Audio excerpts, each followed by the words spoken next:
The day my husband forgot our anniversary, it rained harder than it had all winter. The kind of rain that seems to peel the color off the world. I watched it run down the tall windows of our glass house, the one he had built to impress people he never invited in. I had set the table. 2 places. Linen napkins. Candles, even though I hated the way they flickered. I made the same soup he used to say reminded him of home. I waited until the noodles turned to mush and the broth went cold. At 10:30, he texted me, "Meeting ran late. Don't wait up." No apology. No period. I cleaned up in silence. Poured the soup into the sink. Scrubbed the plates I never used. My reflection in the window caught me off guard, mascara smudged, lips pressed too tight. The dress I wore clung to my skin like something borrowed from a life that didn't fit anymore.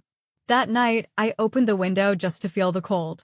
I leaned out into the wet, my fingers catching droplets as if they could wash away the quiet ache in my chest. And then I saw it. A small envelope tucked between the edge of the window and the frame. Pale blue, sealed with wax. No stamp. No name. I stared at it for a full minute before pulling it inside. My hands shook as I peeled it open. Inside, a folded page written in dark ink, the kind that bleeds slightly at the edges. I recognized nothing about the handwriting, but the words. "You are not invisible. I see the way you carry silence like armor. I see the light still flickering beneath the bruises no one leaves with hands. You deserve to be remembered in softness." I read it 3 times before I allowed myself to breathe again. Someone had written that to me. Someone had noticed. I didn't sleep that night. I sat at the kitchen table in my silk dress and bare feet, reading the letter over and over. I pressed it against my chest like it could keep me warm. In the morning, Jian didn't mention the anniversary. He didn't notice the dishes had been cleaned twice. He kissed my cheek with the same absent rhythm he used when checking the time. He left for work without asking me how I slept. I didn't tell him about the letter.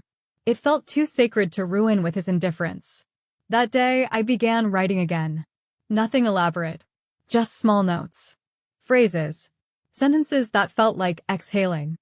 I folded them into the pages of old books I never finished. I hid them in the cracks of my journal. I didn't write back. Not yet. But something inside me was waking. And whoever had sent that letter, whoever saw me when I couldn't even see myself, they had struck a match. Even if I didn't know who they were. Even if it was a mistake. Even if it broke me later. I needed that letter. And deep down, I knew it wasn't going to be the last. The second letter came 3 days later. I found it tucked into the pages of my gardening book, the one Jian always teased me for keeping though I hadn't planted anything in over a year. I hadn't noticed anyone in the house. No footsteps, no sounds, no indication I was being watched. But the letter was there, resting between faded photographs of lavender and mint, as if it belonged there all along. I imagine you once loved the smell of soil beneath your nails. I imagine your hands were softer then. Freer. I wonder what you dream about now, and whether you ever tell anyone when the dreams are bad. I sat in the reading nook with that letter in my lap and tears streaming down my cheeks before I even realized I was crying. There was no signature. No hint of who was writing them. But each line carved so precisely into my truth, it felt like someone had unraveled the parts of me even I had forgotten. The third letter arrived in the pocket of my raincoat. The fourth beneath the teacup I used every morning. By the fifth, I'd stopped pretending I didn't wait for them. Each letter came when I needed it most. After Jian called my writing a hobby not worth my time. After he canceled dinner without warning. After I stood in the mirror and whispered, "I don't know who I am anymore." And then, another letter. Always folded with care. Always handwritten. Always speaking to the version of me that only existed in secret. I stopped throwing away the little things he left behind, the missed calls, the empty compliments, the polite indifference. I stopped giving them weight. I stopped giving him my softness. Because someone else saw it. Someone else remembered it. The letters became my sanctuary. I carried them in my coat pocket like prayers. I read them before bed, like lullabies. I held them to my chest on the mornings I wanted to disappear. I didn't tell anyone. Not my sister, not the housekeeper, not even the mirror. It felt like a secret world. One I didn't deserve, but wasn't ready to give up. Jian never noticed. He lived in a world of numbers and names, of phone calls and power lunches and women who laughed too hard at his jokes. His affection came in the form of transactions, a gift after an argument, a vacation booked without asking, a compliment when I looked like something he wanted to show off. But the letters were different. They never praised my beauty. They praised my being. They noticed my silences. They spoke to my fears. They remembered the details I thought no one had ever seen. I began to wonder who was writing them. A stranger? An old friend? A ghost of someone I once knew? Whoever it was, they were saving me. Not with declarations, but with attention, with presence, with language that reminded me I had once mattered. That maybe I still did. The sixth letter used a phrase only one person had ever said to me. You are the soft place in the storm, not because you are weak, but because you choose to stay open when the world tells you to close. I froze when I read it. Ichen used to say that, back when we were barely old enough to understand what love meant. He wrote it once in the margins of my notebook during literature class.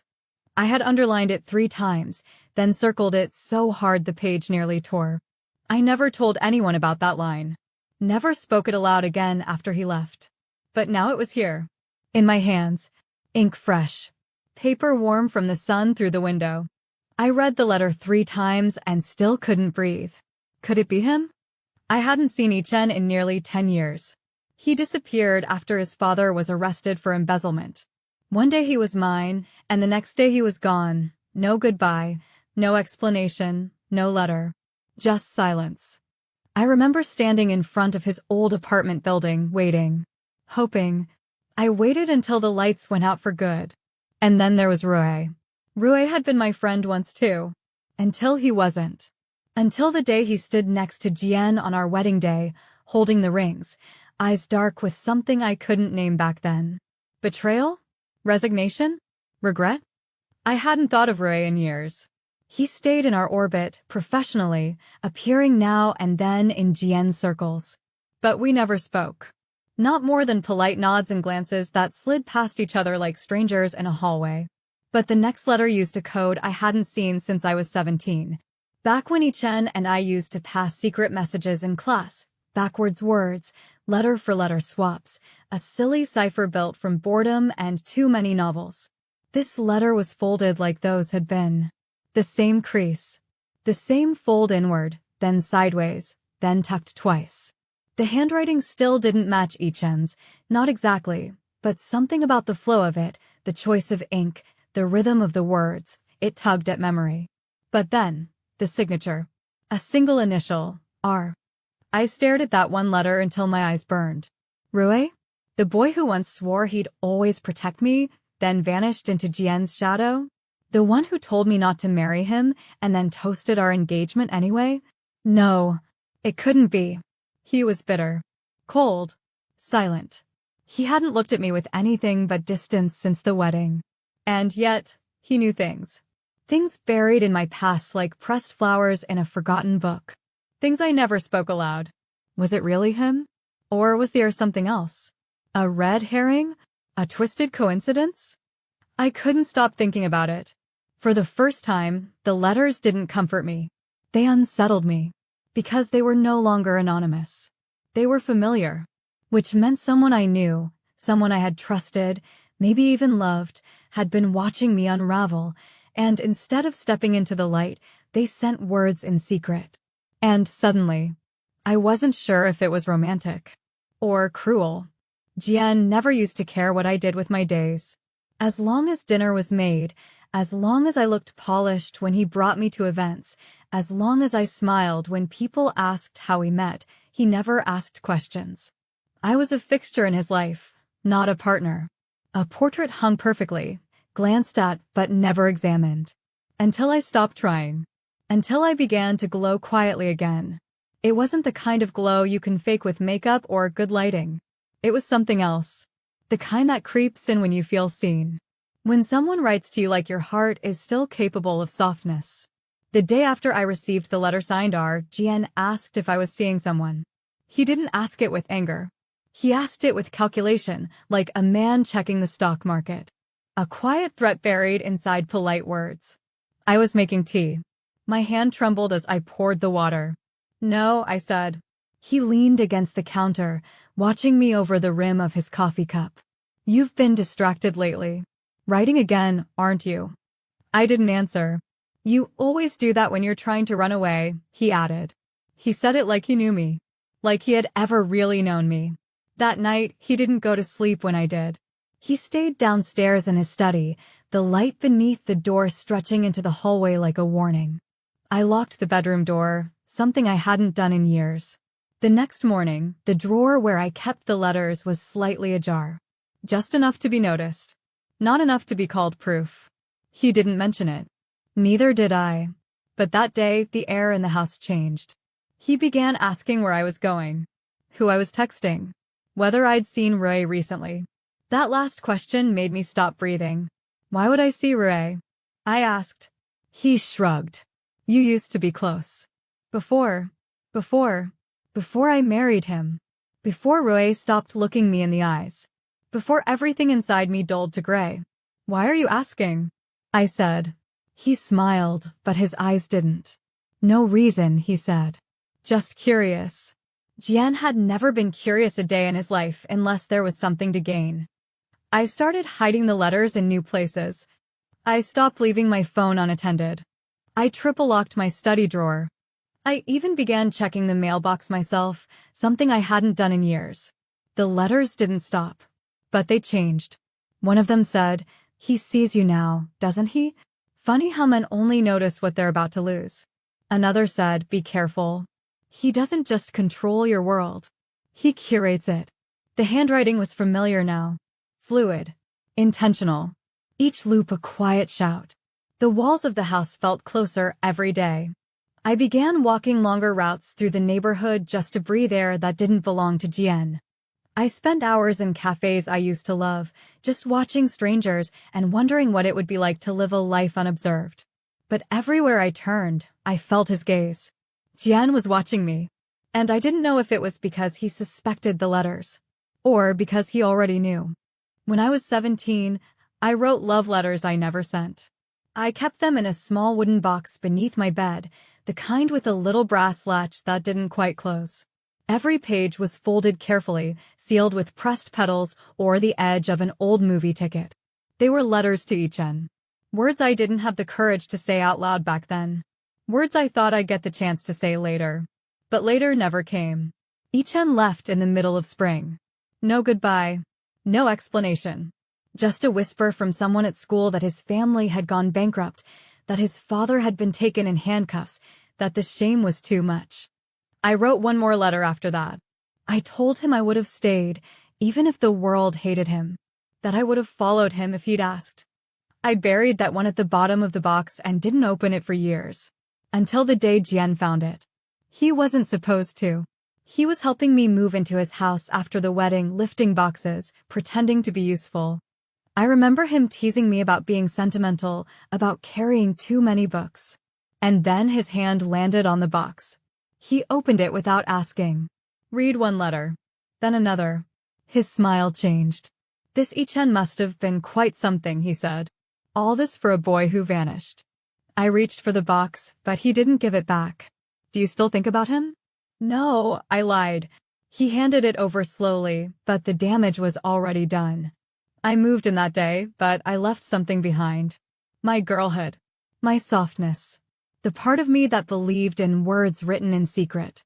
I didn't think about that memory again until now. Until one of the recent letters quoted the very last line of the last letter I wrote to Yichen, the one I never sent, the one Jian had read all those years ago. Even if your name becomes a curse, I'll still whisper it like a prayer. I had written that in pencil. I remembered pressing down too hard, erasing and rewriting it 3 times. But I never shared it with anyone. Not even Ray. Only 2 people could have known those words. Me. And Jen. The thought made my stomach turn. No. He wouldn't. He couldn't. The letters were full of longing, of tenderness. Jian didn't know how to hold vulnerability without choking it. He didn't speak in metaphors or memory. He spoke in ultimatums. Still, the doubt burrowed in. What if he wasn't writing them? What if he was letting someone else do it? What if this whole thing was something else entirely, a performance, a test, a slow kind of punishment?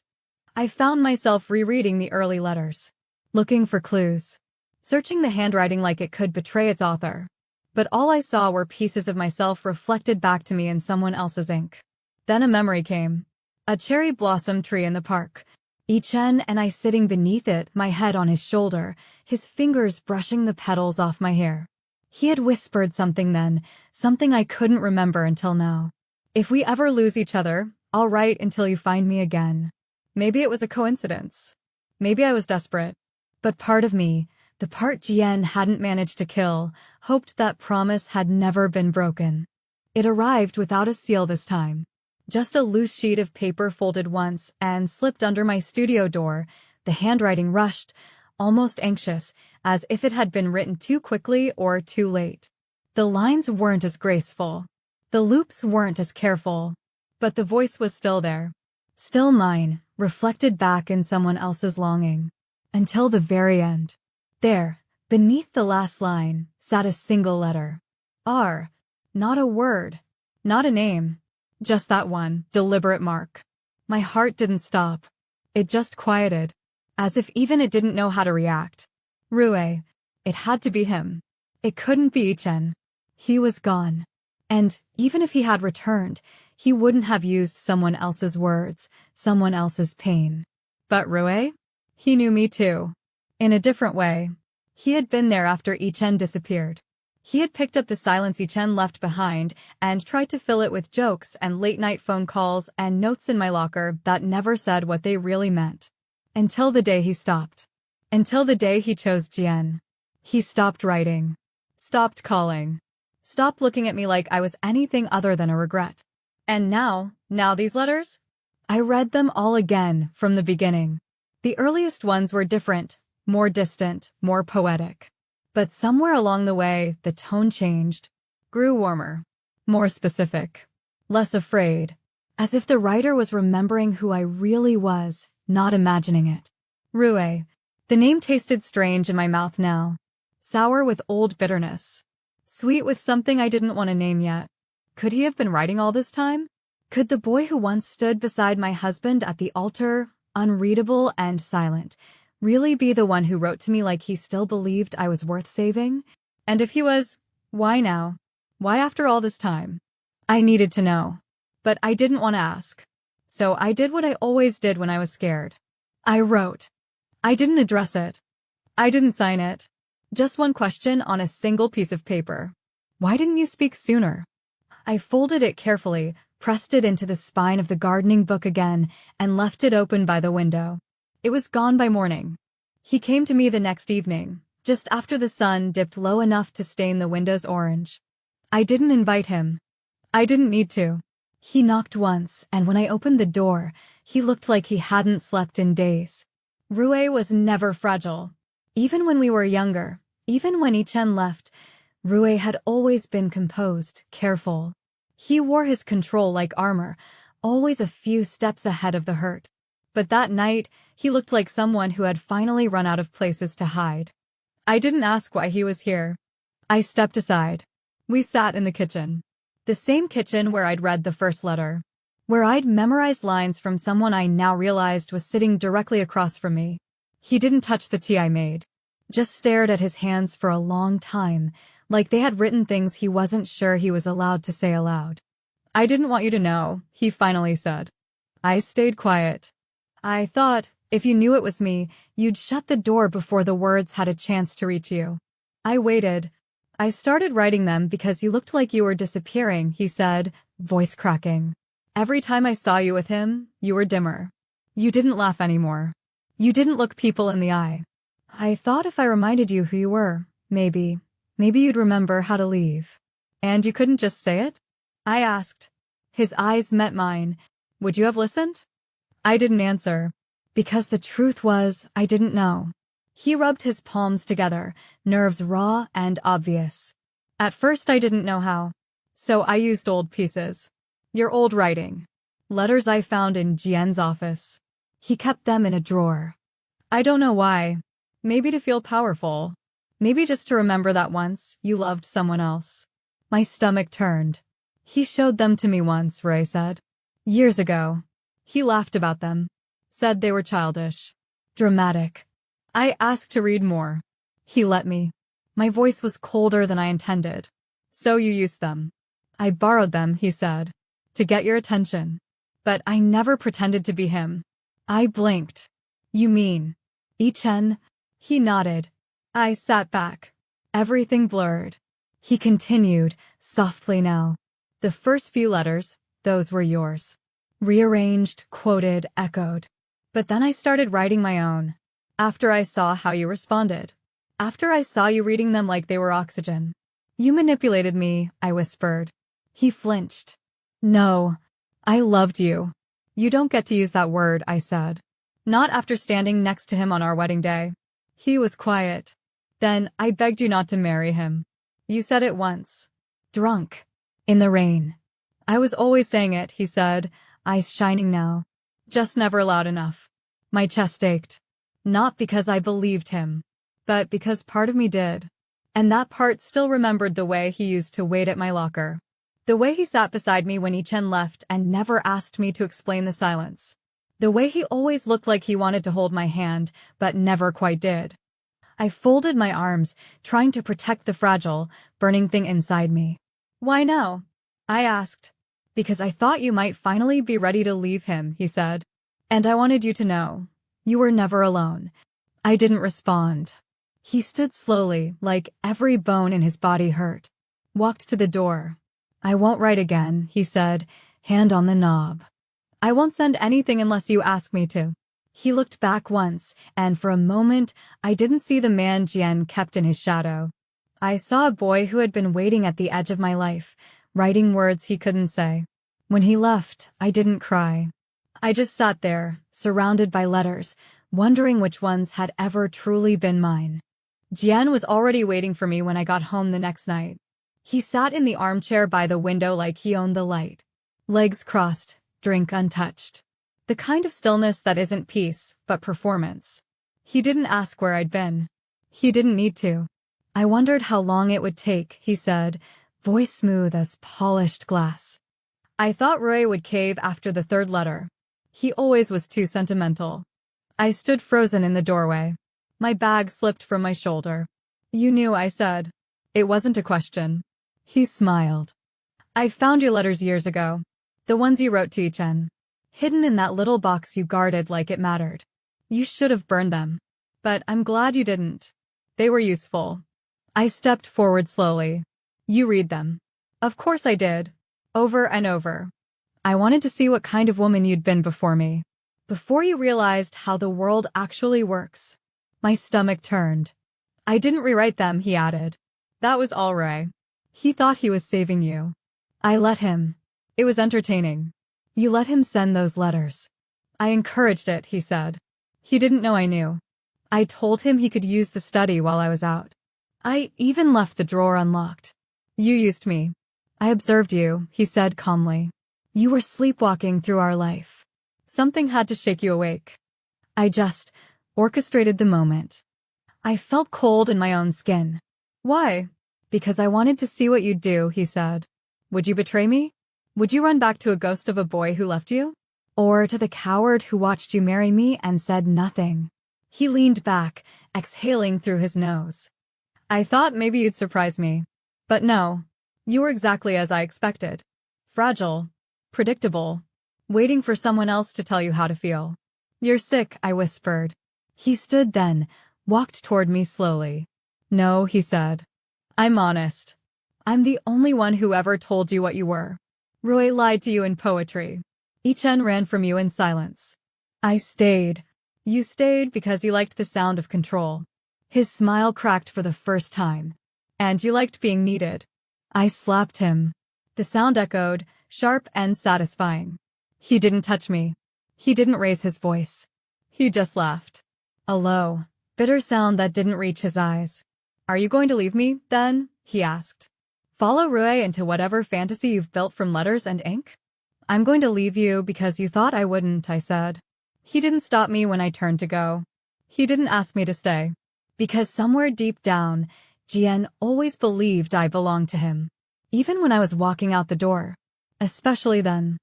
I didn't pack much. A suitcase. A folder of documents I had prepared in secret.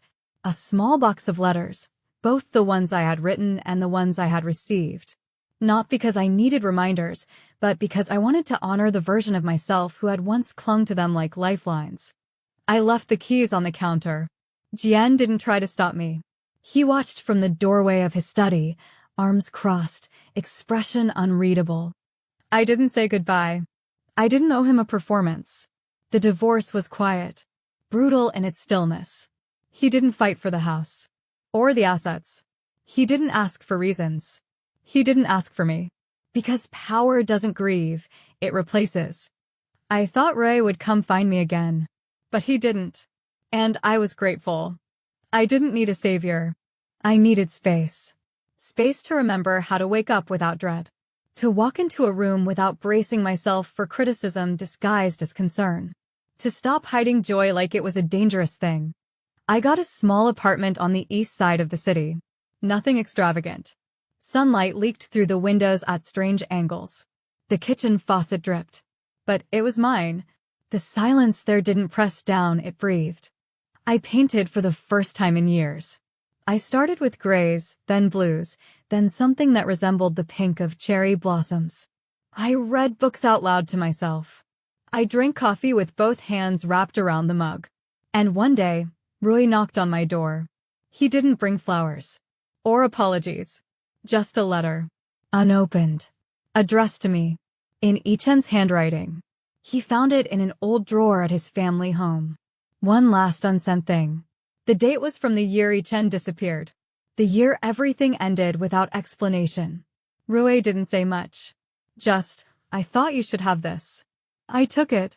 My fingers trembled. But I didn't open it right away. Instead, I looked at him. Really looked. The same boy who used to run next to me after school. The one who stood in the back row of my wedding like a wound that wouldn't close.